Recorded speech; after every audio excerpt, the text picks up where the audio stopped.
Assalamualaikum warahmatullahi wabarakatuh.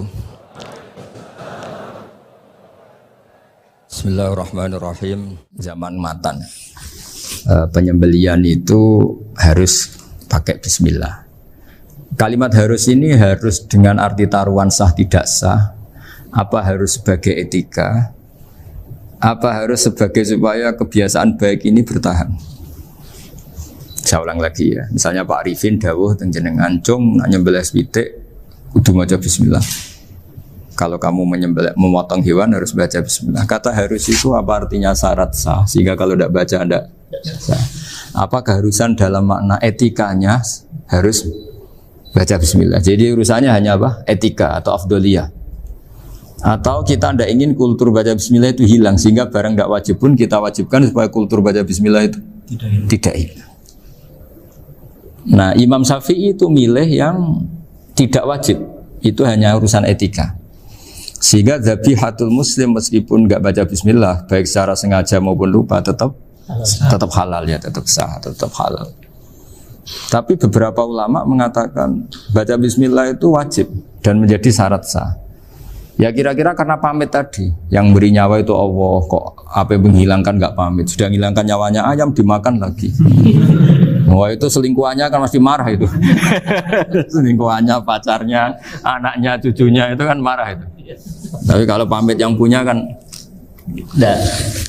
Lupa kalau ayam cantik yang pas kamu sembelih itu lanangannya kan mangkel itu. Kalau kebetulan sudah tua kan karep-karepmu kan gitu. Jadi apa? Itu yang tahu Sarah. Saya ulang lagi yang tahu Sarah karena ini sudah jelimet. Sudah jelimet. Sehingga nggak ada kitab matan yang Indo kecuali disarai. Dulu ada kitab namanya Takrib karangannya Abi Suja. Terus disarai kecil sekali oleh Fathul Qorib. Ya oleh Ibnul Qasim Al-Huzi itu. Terus disarai lagi oleh Bajuri. Jadinya Bajuri itu sudah sarhun ala sarhin warifin, ya sudah sarhun ala sarhin, bukan sarhun ala matnin tapi sarhun ala sarhin. Nah, kenapa memang kita butuh itu? Saya ulang lagi kita butuh itu. Nah, kenapa butuh? Ya karena mau tidak mau. Saya ulang lagi mau tidak mau. Karena matan itu seperti itu. Misalnya matan cerita. Yang dikatakan menyembelih itu apa? Ya nyembelih itu ya nyembelih. Nyembelih itu memotong hewan. Terus motongnya dari mana? Kalau kamu motong hewan dari mana coba? Dari belakang atau dari depan? Dari mana? Depan misalnya. Pertanyaannya, ketika dari depan itu paling penting terpotong al-hulkum wal mari misalnya. Yang satu majrur to'am, yang satu majrur ruh ya gitu, majrur nafas. Tapi andekan dari belakang gimana? Tapi tetap terpotong. Mulai ribet kan? Kalau kubu sebelah kan enak, pokoknya nggak sunah Rasul seperti itu, nggak mau debat. Tapi kita tidak, cara berpikir tidak gitu. Ini kan status hukumnya halal apa haram ketika ada orang motong hewan dari belakang.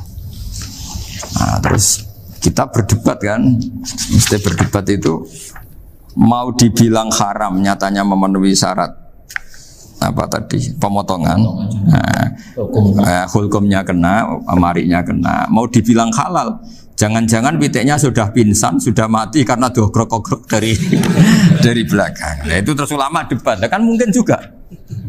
Ya kan? Pitiknya sudah setengah kena corona, pingsan terus.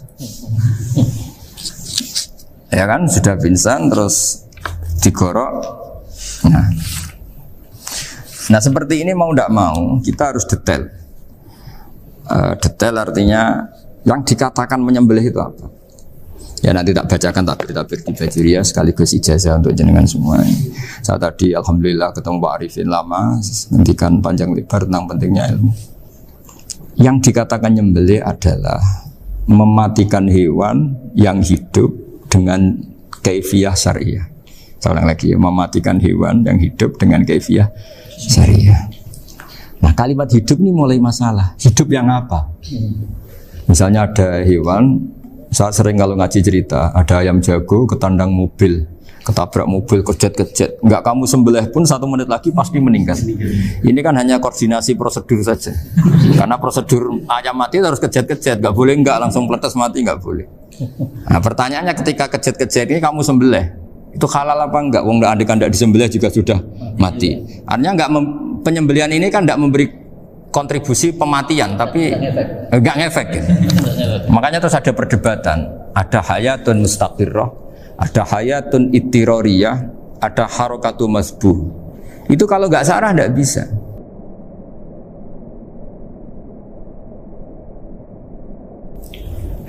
Lalu pertanyaan nakalnya begini. Saya itu betul pernah ngalami itu. Wayam jago itu kan mahal, apalagi kalau Bangkok kan.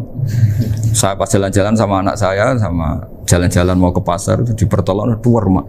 Gue halal tuh orang, kadang tanya orang awam, halal kata saya. Gitu. Padahal andai kan tidak disembelih ya pasti mati. Suatu saat ada yang mengkonfirmasi lagi.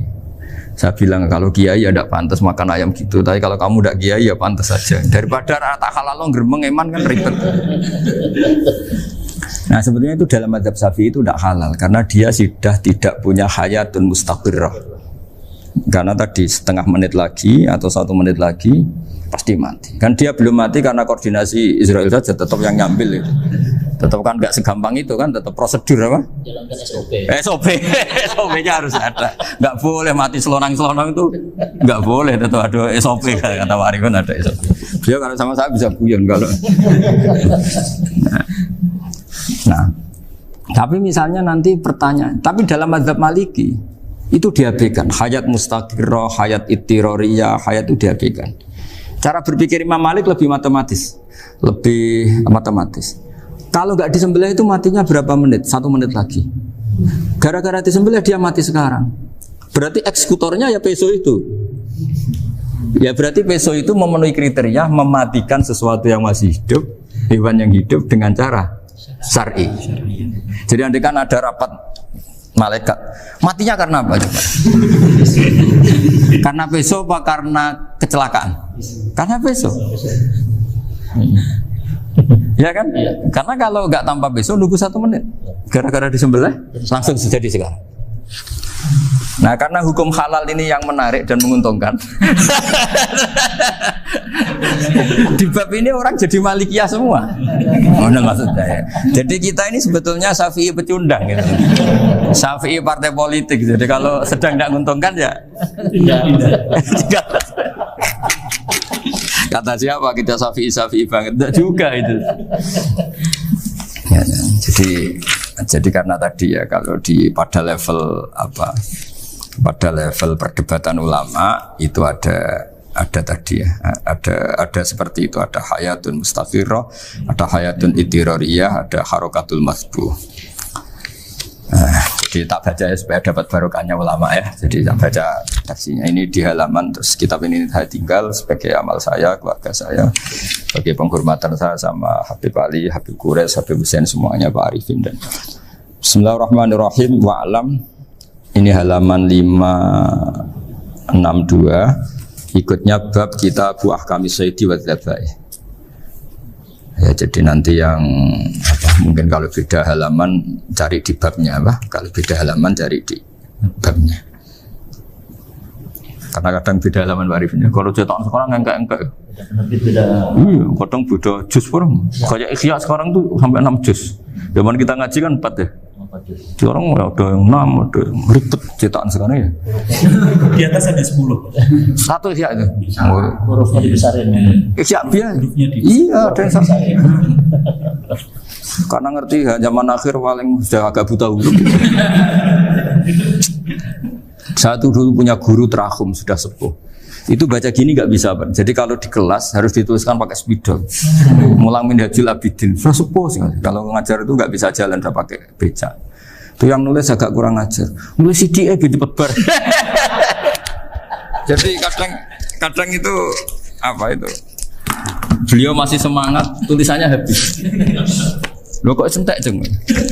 Terus ya wes. Jadi nulisnya di HVS baru dulu. Udah cepat selesai. Iya. Nah kalau beliau pakai kitab sudah nggak berso itu. Anak-anak wah nulis sidik benang ber. Ribet. Saya ulang lagi ya. Jadi yang mau saya baca tadi itu logika fikih ya. Fikih itu berpikir ya. Di mana-mana namanya menyembelih itu apa? Dari hidup dimatikan dengan kaifiyah syar'iyah. Kaifiah syariah ini tidak boleh kamu nyontohkan harus disembelih, keliru juga. Karena untuk hewan yang berot atau hewan liar cukup dipanah asal ma'an harad dama yang bisa mengalirkan apa? Darah. Jadi makanya saya umumkan bikaifiatin syariah ma'rifinya kan tidak harus motong kan bentuknya. Kalau hewan liar kan atau sapi kurban liar kan, sapi kurban ucul liar kan boleh dipanah, boleh macam-macam. Nah kalau tembak bisa diperdebatkan karena ada unsur api ma'rifin. Jadi bisa debat. Meskipun ada yang bilang boleh tapi bisa debat lagi kan? Karena ada unsur apa? Api ma'rifin. Iya.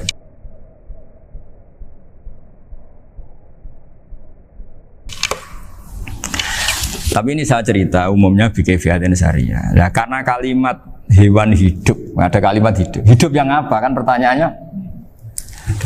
Hidup yang sudah kejet-kejet, misalnya sudah koma, sudah kena corona, disentak istrinya, itu. Apalagi ayamnya menyaksikan pasangannya diselingkuhi, wah itu sudah stroke itu dia. Itu. Nah itu. Makanya kalau orang suka macam-macam itu kayak ayam makanya itu. Saya baca ya. Bismillahirrahmanirrahim. Wa'lam annahu yujadu fi ibaratihim hayatun mustaqirrah, hayatun mustamirrah, harakatu mazbuh. Wa yuqalu aisyu mazbuhin. Wal farqu bainaha annal hayata al mustaqirrah yakunu ma'aha ibsarun bi ikhtiyarin wa nutqun bi ikhtiyarin wa harakatun ikhtiyariyah. Wal hayat al mustamirah ya allati tastamiru ila khurujir ruh minal jasad. Wa harakatul masbuh ya allati la yabqa maha ibsarun bi ikhtiyarin wala nutqun bi ikhtiyarin wala harakatu ikhtiyariyah. Bal yakun maha ibsar wa nutqun wa harakatun ibtirariyah ini. Wa ba'duhum farraqa bainahuma.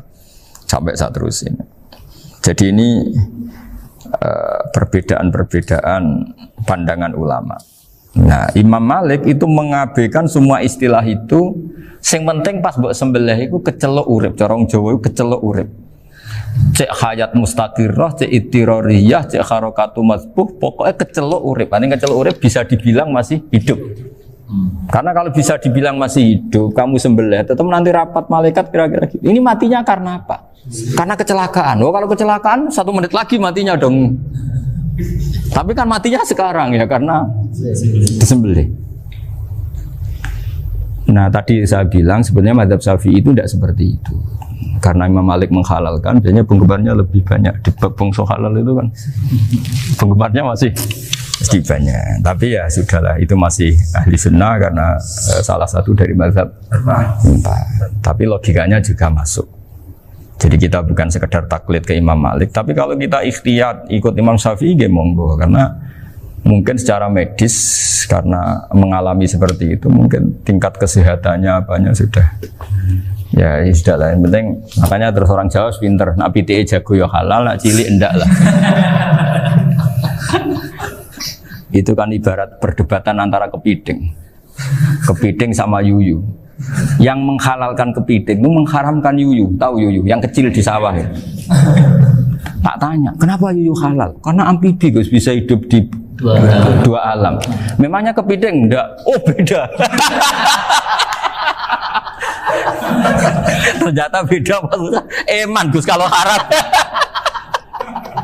Eman kan kalau yuyu haram kan enggak ngefek kan kecil.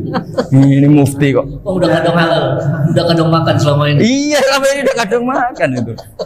Makanya banyak kiai yang mengharamkan kepiting sebetulnya, tapi minoritas kan? Minoritas. Tapi yang mengharamkan yuyu mayoritas, wong kecil aja. Jadi kita ribet ikut siapa? Gitu. Kata siapa ahli fikih gak mikir untung rugi. Makanya saya ini bingung, jadi saya ini kan kiai ya, kiai betul. Susah kadang jadi kiai. Sebagian guru saya itu mengharamkan kepiting. Nah kalau kayak dolan di daerah Juwana Mas Nafis daerah itu, penghormatan tertinggi santri itu kalau nyugoi kiainya kepiting karena itu makanan termahal. Bingung kan dia? Mau tidak makan itu kayaknya dipersiapkan betul Pak Ribet. Udah ada effort ya.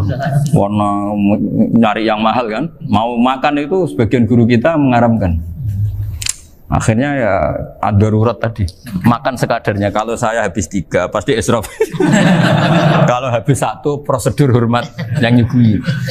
Itu susahnya jadi kiai. Kalau kamu kan tidak kiai, mumpung gratis. Enaknya gak jadi kiai kan itu Mas. Pertimbangannya mumpung gratis. Sudah gitu masih mun dibutuh mawon, makai dibutuh mawon. Oh, digawa tenan. Tapi sebetulnya ada sisi naif dari yang bilang halal tadi. Ketika yang bilang naif itu versinya, tapi ya nggak apa-apa, semoga dimaafkan Allah.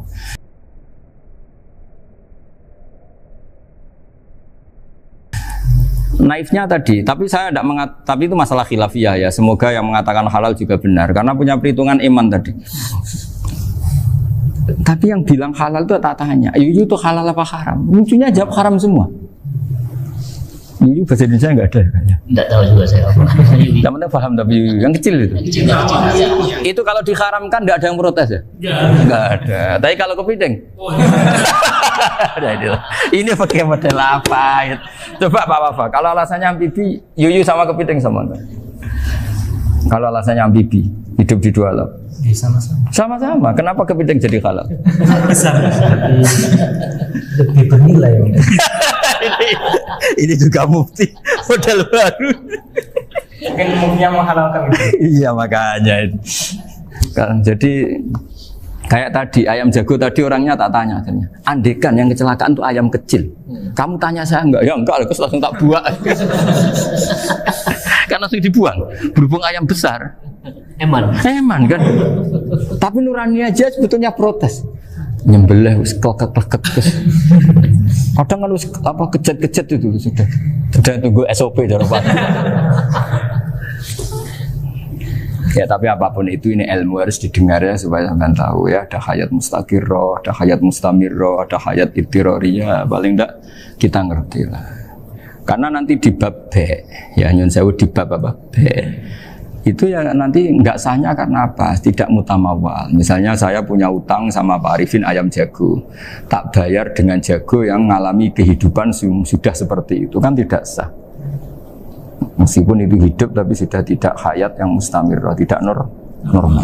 Jadi ilmu itu apapun tidak cocok kita karena beda mazhab misalnya, tetap sebagai apa? Ilmu. Jadi jangan pernah anti ilmu meskipun kita tidak cocok. Dulu saya itu heran sama Abu Hanifah karena membolehkan merujuk wakaf. Wakaf itu kan nggak boleh ditarik kembali dalam mazhab Syafi'i dan hampir semua ulama bilang gitu. Tapi kalau kata Abu Hanifah, jika nazir yang nerima itu tidak sesuai rencana kita, keinginan kita itu boleh narik kembali. Fa innal waqfa atiyatun makhdoh, kata beliau. Wakaf itu ya pemberian normal saja. Suatu saat ada peristiwa gini Pak Arifin ya, ada orang kaya raya mewakafkan tanah itu senilai kalau nggak salah itu 60 miliar. Singkat cerita beliau bermain apa gitu, bisnis apa itu bangkrut. Kemudian itu belum disertifikatkan wakaf. Kemudian nggak ada yang disawang Coro Jowo, nggak ada yang dilihat, terus mau dibeli sama nyuwun sewu sampai yang mau beli yang mampu itu non muslim. Singkat cerita ada orang kaya muslim yang mau beli itu tapi ada problem karena itu wakaf. Tapi kalau nggak dibeli itu malah dibeli non muslim. Tanya saya, akhirnya saya jawab nggak apa-apa dibeli saja. Ngikuti mazhab Abu Hanifah. Karena kalau mazhab Syafi'i itu nggak sah semua pembeliannya. Tapi apa artinya mazhab kalau kita berpikir nggak sah tapi yang jual melakukan? Nah itu yang nggak dipikirkan oleh orang-orang fikih yang di Menara Gading. Apa gunanya kita bilang nggak sah, tapi yang punya tanah tadi tetap menjual karena tidak mengindahkan hukum itu. Mau apa? Makanya saya bilang bagi tentang Gus itu nggak ada kaulnya dalam mazhab Syafi'i. Saya bilang kamu mengharamkan itu tidak ada gunanya karena itu tetap dilakukan. Jadi kita pertimbangannya ndak itu, daripada dikuasai situ mendingan kita. Betul. Nah itu sisi-sisi fikih. Makanya ini kita ngaji fikih ndak segampang itu memberi fatwa karena pertimbangannya banyak Pak. Dari hitam putih. Dari hitam putih gitu maksud saya, ini cerita. Jadi nanti kamu ngerti. Jadi mau apa coba? Itu kan ibarat gini. Hukumnya kita ngajar perempuan itu masalah sebetulnya secara karena itu ajnabiyah. Tapi fikih mentoleransi li ajli ta'lim karena untuk belajar enggak apa-apa. Kalau sudah jadi fakta itu ribet. Dia maunya belajar sama kamu dan sekali kamu tidak mau belajar ke yang lain yang potensi menyesatkan. Jadi fikihnya bukan masalah nazar lagi, sudah penyelamatan. Ribet kan kalau sudah begitu. Saya punya kenangan yang menurut saya itu harus jadi trauma. Siapapun harus jadi trauma. Ini cerita sedikit. Ini masih ngaji fikih pertimbangan. Ada orang tuh sangat khusyuk, Pak. Sangat khusyuknya di rumahnya Pak Wafa itu nggak ada TV, nggak ada motor, nggak ada apa saja. Ketika anaknya berkembang agak dewasa, itu pertama naik motor, itu ya utang jasa sama kawan-kawannya. Pertama dia ngelihat nikmati TV ya dari kawan-kawannya. Corong Jawa, mbek tanggane lah. Padahal orang tuanya ini protektif justru karena banyak tanggane sing nggak pati Islami lah. Ya mereka orang Islam tapi ya nggak sholat, nggak apa. Singkat cerita orang tuanya ini datang ke rumah sana nangis, nangis Gus, sekarang saya ikrar bahwa mazhab abah jenengan Kiai Nur Salim, bapak saya itu mazhab jenengan itu lebih hebat timbang mazhab kula. Nangis deh. Dulu saya itu agak menyalahkan Kiai Nur Salim jenengan karena longgar di rumah ada TV, ada motor. Terus dia cerita. Nah karena anaknya ini pertama bisa naik motor, untuk anak ABG ini kan jasa yang luar biasa. Karena dia butuh sekali bisa naik motor, dipinjemin. Akhirnya walhasil anaknya ini yang saya merantau ke Jakarta kemana? Akhirnya lam yusolli wa lam yasum. Padahal anaknya ya kiai kamu. Terus tak ceritain. Terus akhirnya dia tanya, kenapa sih Gus jenengan sama abah kok longgar gitu sama anak? Terus tak ceritain gini Pak Arifin. Menurut ilmu al-insan abdul ihsan, manusia itu budaknya kebaikan. Karena utang jasanya sama anak ini, ya dia akan ainut anak ini. Sementara kenangannya mbek jenengan mbok amui. Tidak boleh. Dia baru ngakui ya Gus saya itu nyun sewu hanya khusyuk tapi kurang ilmu. Tadi dia hanya berdasar khusyuk. Bocah kok main delok TV kan pikirannya hanya gitu. Ini cerita ilmu, saya bukan menjustifikasi mana pun, ini kan cerita ilmu Pak Arifin. Jadi semuanya itu ada hitung-hitungannya. Coba kalau kita terlalu stakung be anak pertama naik motor jasanya orang nggak sholat ya, pertama roh TV jasanya orang nggak sholat. Coba terikatnya anak ini sama kita apa sama orang itu? Sama orang itu. Bayangkan kalau umur ABG, kalau umur sak pari pun Pak Wafa ini nafsu astagfirullah kan. Gue job tua nome orang. Gaya tok, bareng tua udah khusus gue gaya tok. Aslinya namanya bodoh. Ya saya sama semua. Cuma saya akan lebih jujur dari biasa.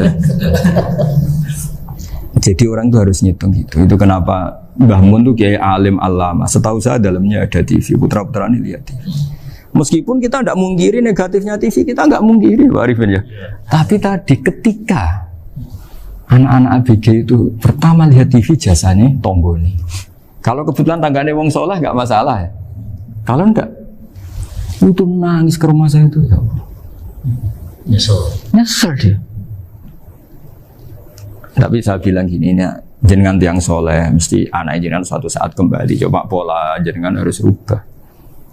Ini hebatnya Nabi. Ketika Sayyidah Aisyah masih kecil, minta diperlihatkan Li'bul Habasyah. Itu diturutin kan masyhur itu. Kayak apa Nabi? Karena kalau nggak diturutin, pasti Sayyidah Aisyah akan ngidolakan mainan yang lain yang di luaran sana malah. Itu karena Nabi punya kearifan tadi. Jadi ini kan ilmu, lagi-lagi ilmu. Jadi yang semua itu harus dibaca dengan ilmu. Makanya kata Nabi, ad-dunya mal'unatun mal'unun fiha illa dzikrawah wa ma'alahu aw aliman aw muta'alliman. Karena dunia ini hanya bisa dibaca dengan ilmu. Yang diridai Allah maksudnya hanya bisa. Saya itu banyak kenal menteri, kenal pejabat. Tapi saya tidak pernah melihat itu sebagai pejabat. Melihatnya itu orang yang ingin belajar agama. Karena sekali salah melihat, yang hidup itu tamaknya Pak Arifin. Yang hidup kan tamaknya.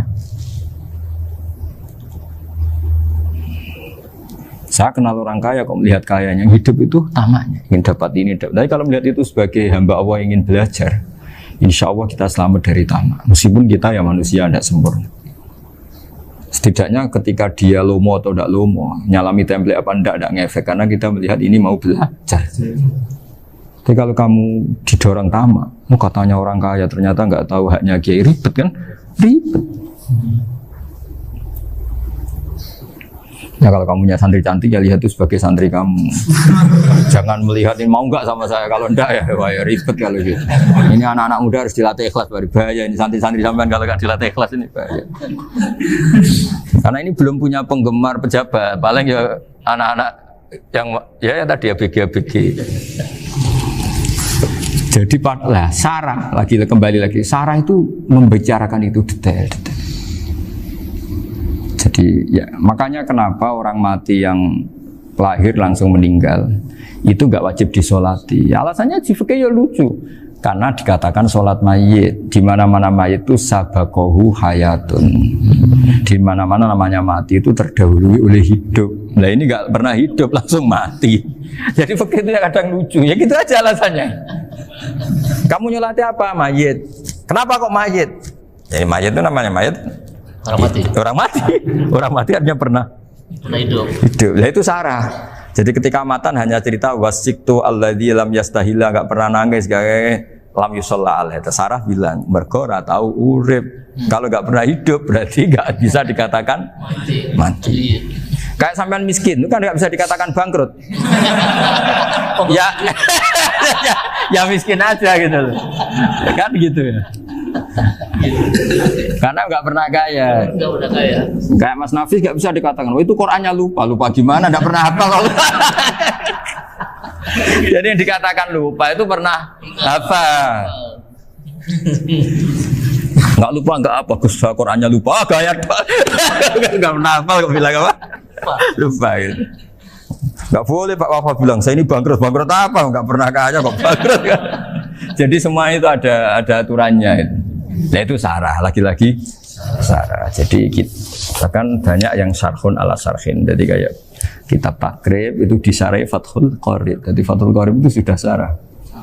Disarai lagi Bajuri. Nah, itu termasuk cerita itu ya. Cerita-cerita. Bismillahirrahmanirrahim. Ya, wa yakunu qad umma dzukira daf'atan wahidatan la fi daf'ataini. Islam tujad al hayat al mustaqira inda daf'ati saniyah. Amma idza wujidat al hayat al mustaqira inda daf'ati saniyah fayakhilu al masbuhu aidan.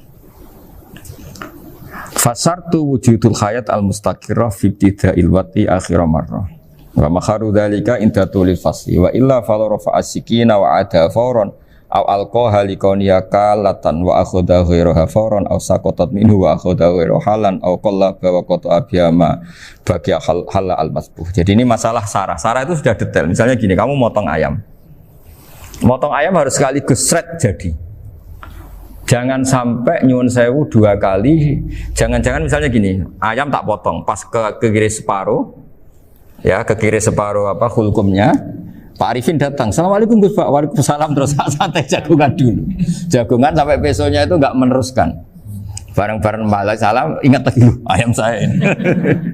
Ketika saya meneruskan ini, potensi ayam ini sudah mati atau sudah hidup yang ini masih mazhab Syafi'i loh ya. Atau sudah hidup yang sudah tidak normal.